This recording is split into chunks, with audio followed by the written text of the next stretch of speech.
Hello, kids. Continuing the movie review tradition. Well, tradition is stretching it, but I did a review of The Joker 2 because it contains a lot of things regarding mental health. I will continue with the movie The Hours from 2002.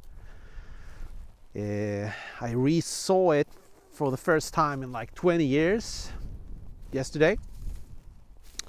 It's an interesting movie from the perspective of borderline, because arguably you can talk about borderline in this movie when it comes to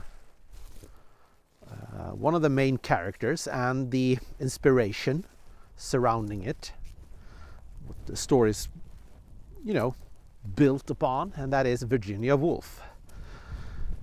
I know she's also described having bipolar disorder and probably a lot of other things as well.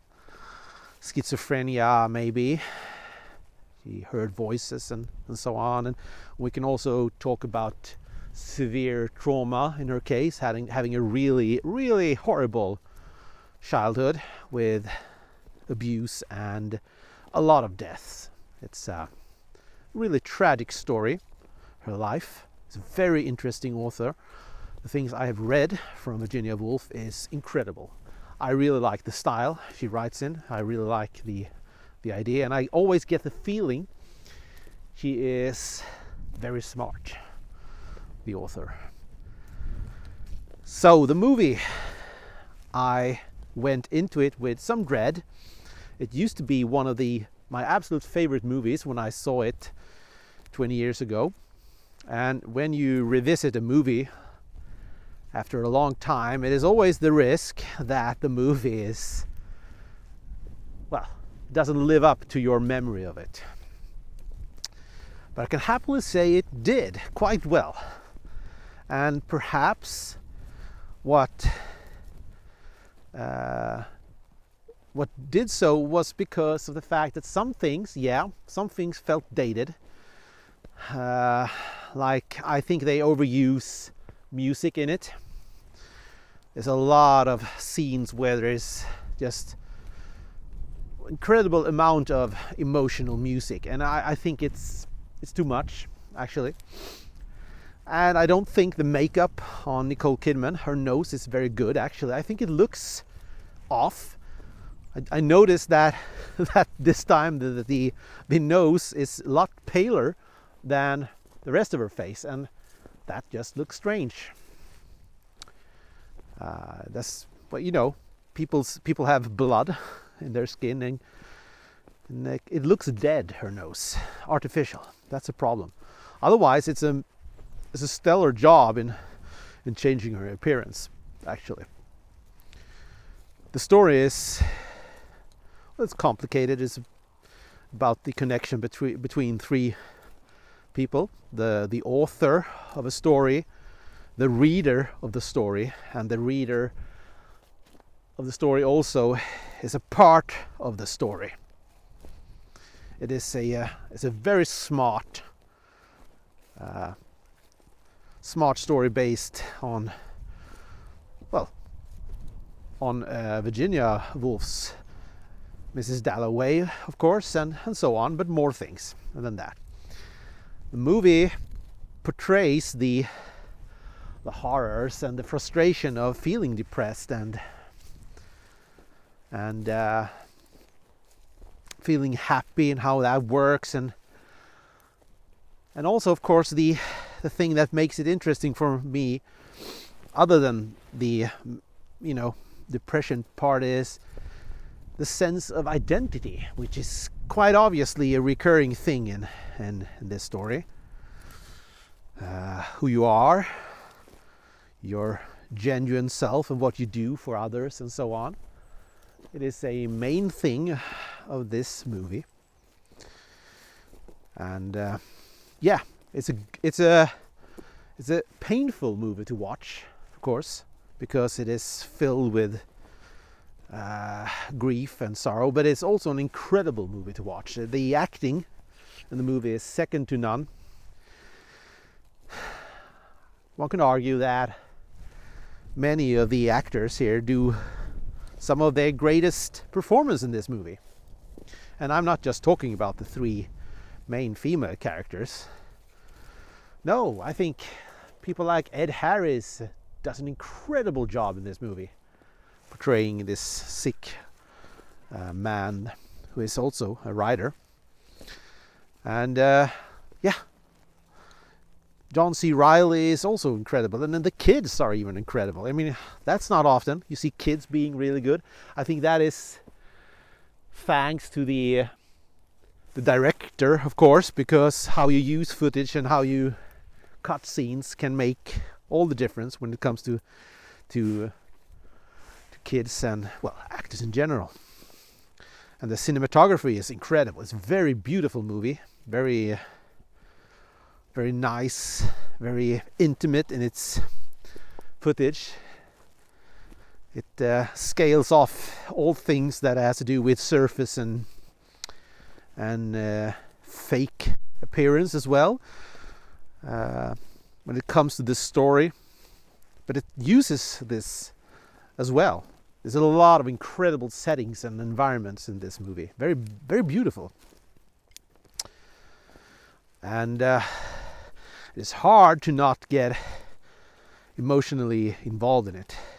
I think especially when it comes to Julianne Moore, her pain in her life, not living the life at all she wanted.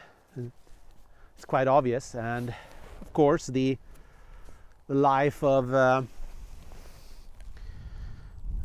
Virginia Woolf, played by Nicole Kidman, is also a struggle about not being able to live a happy life because of mental illness. And then there's the third one. I forget her name. She's just one of the most famous actors in the world. You know who I mean. God damn it.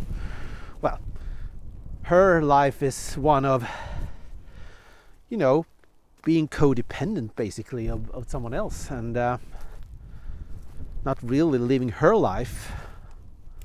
She is living someone else's life basically, a bit, you can say. And that is what all of the women are doing, of course, but there's a bit of different perspective on it from various points. And are they all likable? No, I don't think so. I think the most complex character is Julianne Moore's character, which is just really this random feeling of not wanting the life she has and giving it up, not taking responsibility. That is one perspective of it all, of this, of changing life and wanting something else. And yeah, I think it's most easy to feel sympathy and empathy with the character of Virginia Woolf in this, because of her mental problems, her suffering, and so on. At least in my opinion. And yeah, incredible movie. The shortages of it, as I pointed out, doesn't really affect the way I rate it. I will rate it this is a 5 out of 5 for me. It's there on my, I don't know, at least close to it, my top 10 movies of all time. It's probably on the list. I don't have any clear list in mind, but it's there. It has meant a lot for me. It now when I have my diagnosis of borderline, it's quite clear that I might see things a bit different. I don't know. I can relate to characters in this movie in another way. I'm older. I'm 20 years older. But I think I understood and you know, felt what I felt the first time also when I saw it in my, oh God, I was in my 20s back then. Anyway, it's a movie everybody should see that's interested in everything related to, you know, borderline or bipolar. It's not clear when you look at Virginia Woolf's life what she suffered from. It's somewhere there. It could have been both things, actually. That's not impossible. And more things as well. She seemed a very complicated person. But it's also, even if you just not, I mean, can't relate to mental health things, it's still an incredible movie. It's just an incredible movie. Almost perfect craftsmanship in all kinds of ways. From an era when Hollywood could still do dramas.